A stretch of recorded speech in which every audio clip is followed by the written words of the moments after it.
Welcome to Manga's Seal YouTube channel. The previous video link is on the description box or on the top right card. Volume 15, The Half-Elf Godkin.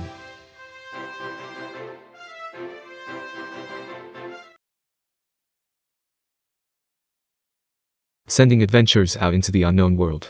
That in and of itself wasn't a mistake. Even Ainz, the guild master himself, endorsed it. However, it's not good to consider myself as the standard for an adventurer. Really, when I see Aura playing an active role in a place like this right before my eyes, I can feel the necessity of properly training up the adventurers. It wasn't as if Ainz particularly wanted the adventurers to die. We're conducting training in the Great Forest of Top, but the levels of danger in the Great Forest of Top, which was under the complete control of Nazarick, and here were wildly different. It might not be a bad idea for the adventurers to gain experience at the Great Forest of Top and hold the final exam here, but the circumstances surrounding that would require further discussions with Mayor. Ainz-sama. Oh, sorry Or. It seems I got a little wrapped up in my own thoughts. So, what did you need? Well, what do we do now? Ainz looked up at the sky. He couldn't see it through the green leaves growing in abundance on the branches.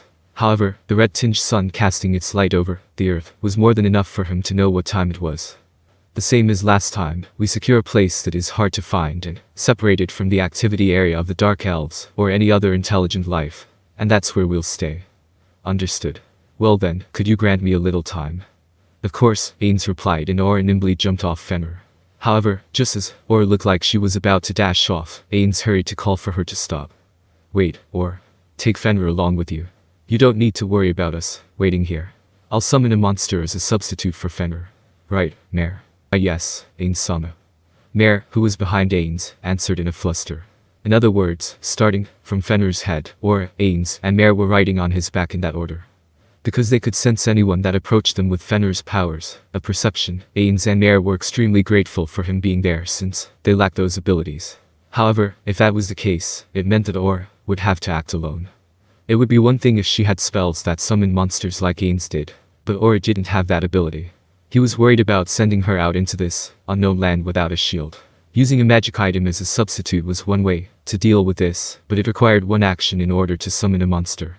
When he took into consideration things like time limits and such, he didn't consider it to be a good move. I think I'm worrying about it too much, but Aura will finish her job quicker by taking Fenner along. Aura displayed an attitude like she was going to say something, but she responded, understood. And so, Ainz and Mayor dismounted, she got back on Fenner, and then she took off. The figures of a girl and a wolf immediately disappeared into the trees of the forest and became invisible. Now then, Mayor. Let's conceal ourselves in this area as inconspicuously as we can so that we won't be found. Someone finding us here would put all of Aura's hard work to waste. Yes. So then, we're going to use Green's secret house. That will be fine, but before that there's one thing we have to take care of. If Ainz were alone, Perfect Unknowable would be the most effective solution, but he couldn't cast that spell on others.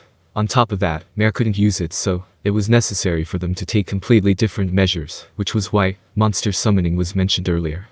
Ainz took a small statue out of his inventory. It was a magic item. Statue of the magical beast Cerberus. A magic item from the same creator as the statue of the animal warhorse that he had once used before. Fully engraved right down to the bulges of the muscles, brimming with the feeling of movement, it was a magnificent piece and, like a work of art. When Ainz used it, it instantly swelled up, and the magical beast appeared. What appeared was, of course, Cerberus. It could bite with its 3 dog and lion-like heads, scratch with its razor-sharp claws, and bite with its poisonous snake-like tail. All its attacks could also be imbued with fire damage, and it possessed complete resistance to flame and poison. It was a large, high-rank magical beast with considerable combat abilities.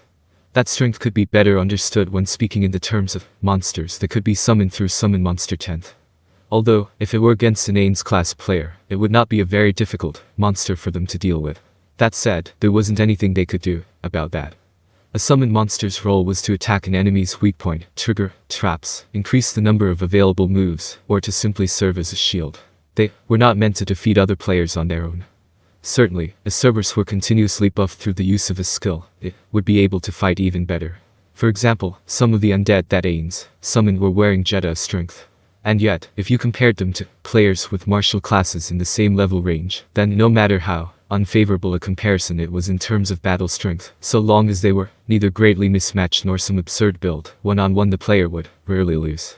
The first reason Ainz had chosen Cerberus and not an eyeball corpse or other undead was because he had judged that a beast-type monster's sensory abilities would be higher. And one more reason was because he had concluded that a monster with exceptional senses of smell and hearing rather than vision would excel in their role as a detector in the sea of trees. Cerberus might lose to Fenner in terms of levels, but in the end, he did have 3 heads. There was no doubt his sense of smell was also 3 times greater. Probably. Wow. Mare said in surprise because the magical beast he was seeing for the first time had appeared in front of him. There was no way it could have been because he thought it looked strong. Come now, Cerberus. When you catch the scent of someone who is not one of us approaching, you will inform us, yes. The heads of Cerberus growled. It was a way of growling that let you feel their eagerness and confidence. Ainz, delighted by that leave-it-to-us feeling that was coming across to him, showed his proud expression to Mare, though he probably couldn't tell. Now then, from how many hundreds of meters away can you discern a scent? The Cerberus trio, or rather, the number of heads, stopped moving. What's wrong? Oh, shit huh. Hold up was the mood that was being transmitted, and the anxiety at hundreds of meters was also coming across. Even if that was what was coming across to him, Ainz could only react to it, and it was more than plausible that the truth was entirely different. That's right. You have 3 heads. You can do better than Fenner, right? Cerberus cutely whined and flopped over to expose his belly. Perhaps if it had been a puppy doing it, one would appreciate its cuteness, and maybe even Ainz would have rubbed that defenseless belly. However, he was dealing with Cerberus. Bluntly speaking, it wasn't cute. It was the same with that giant body, but his looks were far too grim. As Ainz stared at Cerberus, Mare fussed over him and rubbed his belly. What are you doing? While being mindful of Mare, who was rubbing his belly, Cerberus slowly got up, and with a determined expression growled, I'll do my best, I'll do it. This is impossible, in response to Ainz's question. It seemed like there were 3 different sentiments coming across. What Ainz focused on was that 1/3 of the sentiments were negative. It's fine if it's too much for you, okay? It's worse if you force yourself and fail. You can at least discern the sense around us, and tell when a stranger is coming, right? Though Ainz himself had been the one to say it, he had also thought that maybe hundreds of meters was impossible after all. I can do at least that much. That's possible. I can do that. Ainz nodded at that feeling. Then get to it. Cerberus let out a howl. He sniffed at the scents around him. Incidentally, Ainz could also give these orders without speaking. It was possible to give orders to summon monsters, even if spells like silence were used. If you wanted to interfere with the connection between the summoner and the summoned, you would need the extremely niche class build known as the anti-summoner specialist. He gave orders verbally because he thought Mare wouldn't know what was happening if he and Cerberus were just staring at each other. Now then, next we will do as you said just a moment ago, Mare, let's create a green secret house and hide inside. It's best we are not seen by anyone. Yes. Mare looked pleased that his own suggestion had been accepted. Actually, Mare's suggestion hadn't been off the mark. Neither Ainz nor Mare possessed concealment techniques that could erase the traces of their passing. Therefore, if they were to carelessly wander around, they might leave behind signs, and if an expert outdoorsman saw them, he could tell where they were at a glance. And so, it was wise for them to not move from this spot. Using magic like camouflage that was available to druids and rangers to keep quiet would have been best, but unfortunately, there wasn't anyone in this place that could use that magic. Mare certainly was a druid, but in reality, he was an extremely niche type of specialized druid. His magic itself was geared towards mass genocide, and if he didn't turn to items for help, he should have learned barely any of the common druidic magic, aside from a few buff-type spells. Given all that, then bringing out the secret greenhouse, and concealing their presence by hiding inside it, making a hiding place where they wouldn't create footprints or other signs of their being there by not moving around, was the correct answer after all. Was it okay for just him to be taking it easy, even though Aura was working so hard? No, of course, even Ainz knew the expression the right man for the job. He had a memory of looking it up when he heard it as one of the lines used when he had troublesome work forced on him in the past.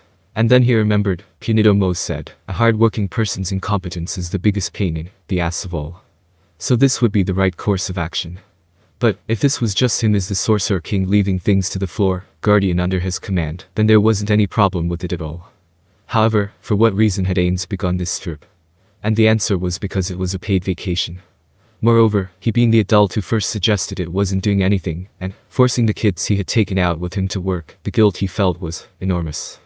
Ainz became desperate and tried racking his brain, but he couldn't assist or with her work, and nothing came to mind about anything he should be doing here.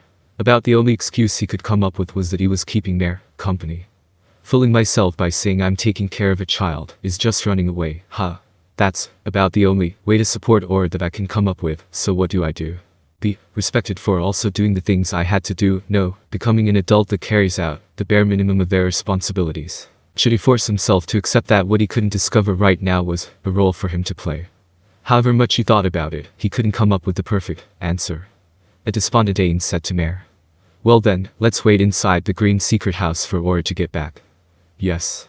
Ainz felt like he had been saved just a little bit by the cheerful Mare's response.